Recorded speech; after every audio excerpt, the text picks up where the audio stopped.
Good morning, Dr. Eva Moya. My name is Terrence Smith Carter, and I would like to thank you for taking your time out of your very busy schedule. I would like to ask you questions regarding human trafficking, if that's okay with you. That is fine with me. You have my Yes. consent to record and to ask the questions as well. Thank you, thank you. Well, I Let would me like turn on the light. It's the I'm an assistant professor with the Department of Social Work here at the University of Texas at El Paso with the College of Health Sciences. My background is in social work. I've been a social worker pretty much all my life. I'm a borderlander.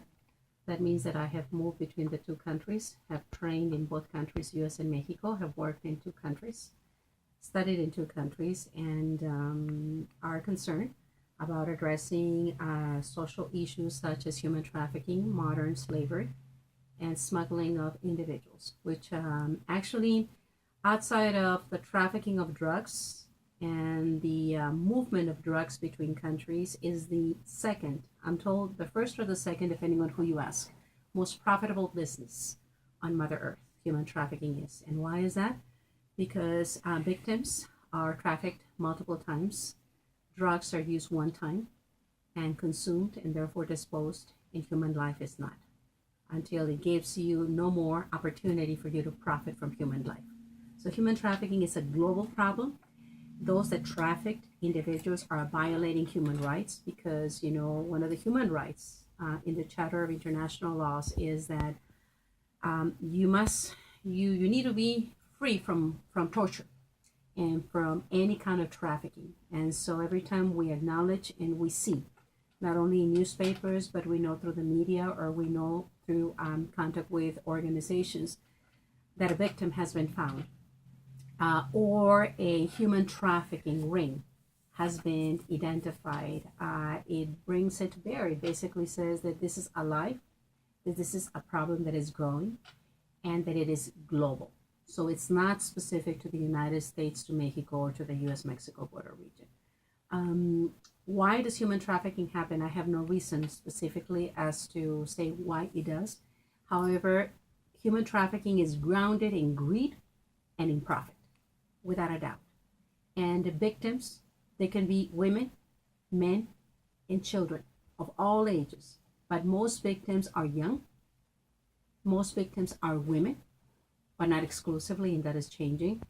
And they are not specific to a geography. So yes, we have human trafficking cases in the United States of Americans that are being trafficked within their own communities, across the states, and within the country, just as much as we have international trafficking of individuals that come from other countries such as Russia, Vietnam, Thailand, Mexico, Central and South America. The aggressors that are criminals basically prey on power, prey on greed, and prey on profit. And they are masters at creating scenarios for women or for victims to believe them that they can provide for better opportunities for them. Most of the time, it is grounded in opportunities for employment, in opportunities to travel overseas, especially for young women and men that are in need or that are attracted to finding economic security, and only to find out that they are controlled, manipulated, and abused. Human trafficking is not necessarily always sexually grounded. So trafficking is done for multiple purposes. It could be done to bring about workers that then are really referred to as modern slaves. And why is that? Because they become property of the aggressor. And as property, they basically have no rights, no say. Their documents get detained. They almost lose their identity. And they're the property of a homeowner or a business, and they get overworked and underpaid. And that is the type of trafficking associated with modern slavery. There is also the sexual element of it. Many times, victims that are trafficked are basically part of the industry of sex. And so they are used and sold, whether they're minors or young women and men, as sex objects. And you need to understand that a situation of trafficking is extremely controlling and powerful. And so victims don't necessarily have the confidence nor sometimes love to themselves or the skills or the information because they've been intimidated by their abusers to basically expose what is happening. Many times they're intimidated because the criminals or the organization of this type of crime knows precisely where the victims come from. They know their families, they know their children, and so therefore they intimidate and use their families as a mechanism to not disclose because something would happen then to their families and because of the profit that this makes. So it's very difficult for victims to free themselves from these type of situations because they are situations grounded in power and in violence and in abuse. And especially if they're undocumented or they don't have immigration status that are affirmed, it's even worse. But finally, when victims are willing to denounce, or society or neighbors or students like you or professors like me see something awkward and something wrong in a neighborhood or in a business, or as we interact with people or with clients or with students, and we get the sense that something may be happening where the individual has lost control over their decisions. They're being shadowed by someone. They have no freedom and liberty. They're afraid to speak. Individuals have controlled their lives, their cell phones, their finances. All of these are signs that something awkward is going on. We don't know whether it's intimate partner violence or whether it could be an element of trafficking, but we need to somehow assess and pick up the phone and call so that the authorities could actually investigate. And then at that point, once there is a denouncement or a denuncia, as we say in Spanish, then the authorities, whether it's the U.S. Immigration and Customs Enforcement, or whether it's the FBI or a human trafficking task force, investigates the case. And if the victim is willing to denounce, that's really where you begin to break the chain of trafficking of humans. Because unless you denounce, Terrence, then nothing happens. And the victim has to be willing to testify, which is extremely difficult. And why is that? Because then the victim has to relive the trauma. And you have to make sure that victims have the services that need to be in place to treat them and protect them. Does that make sense? Yes, it does. Yes, it does. Okay. There are services in this community. Okay. There is the Paso del Norte Center of Hope. And this Paso del Norte Center of Hope is a safe haven for victims, regardless of what age they have, what background they have, whether they have documents, no documents, or wrong documents. The services here at the Paso del Norte Center of Hope are such that they provide housing, healthcare, immigration assistance, food, employment, and legal assistance to the victims and to their children. And so this is a state-of-the-art facility run by a nonprofit organization in our community that would protect the victims. I want to just highlight some of the indicators or some of the signs of what may constitute a situation where there may be abuse and trafficking, because I think this may be valuable for your viewers. So you need to really look at the surroundings. You need to be able to observe what is happening within your communities. And some of the questions that usually get asked is the person accompanied by another person who seem to be controlling? Could it be possibly an aggressor, or could also be a trafficker? We don't know. So if someone is living under a situation of constant control, that could trigger a sign that something wrong is happening. Is the person rarely allowed in public, which is accepted work? Otherwise, the individual has no social life, is secluded to job and home. Can you detect any physical or psychological abuse? And sometimes it's very difficult to detect psychological abuse unless you ask. Does the person seem submissive or fearful? Does the person lack identification or documentation? Is someone else collecting the person's pay or building their money or holding their money for safekeeping?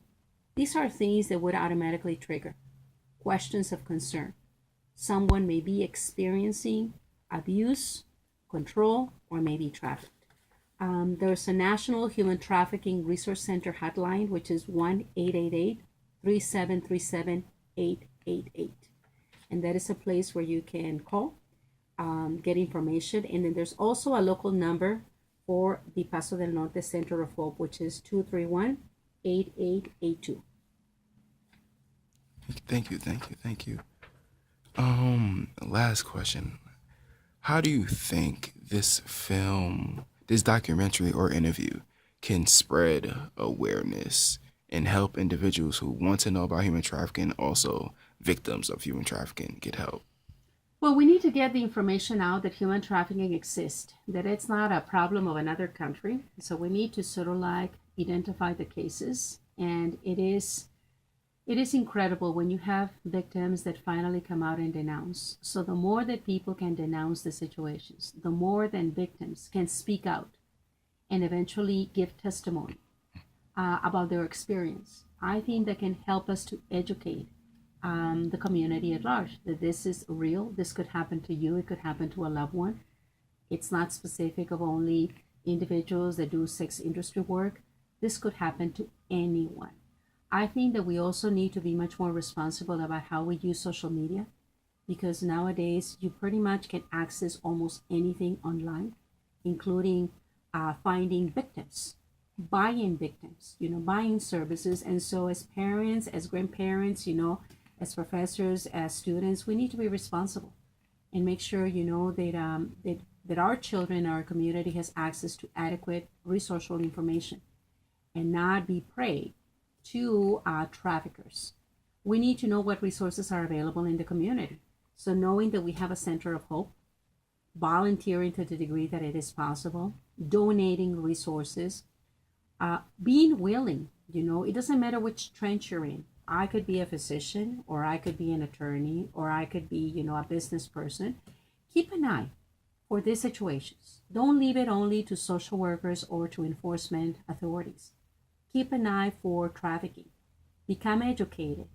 If you see something that is wrong, something that could trigger, something that resembles a situation of human trafficking, pick up the phone, please, and call.